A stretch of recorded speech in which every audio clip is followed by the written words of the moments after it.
আজকে আমি ভাপা পিঠে বানাবো, দেখাবো না। ভাপা পিঠাটাকে একটু আমি অন্যরকম করে খাবো, এই জন্য আমি ভাপা পিঠাটাকে 3টে বাটিতে নিয়ে নিয়েছি। এটা একটু গরম করে নিয়েছি। এখন আমি এই ভাপা পিঠাটাকে একটু দুধ দিয়ে, গুড় দিয়ে, জাল দিয়ে এটাকে আমি ভিজিয়ে রাখবো।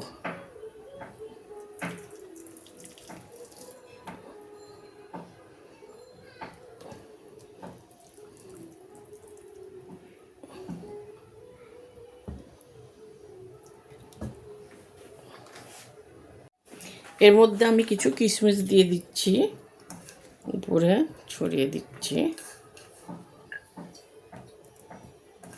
এটাকে আমি আধা ঘন্টা পরে তারপরে দেখবো। আমি এটাকে ঢাকা দিয়ে রাখছি, আধা ঘন্টা পরে দেখাবো।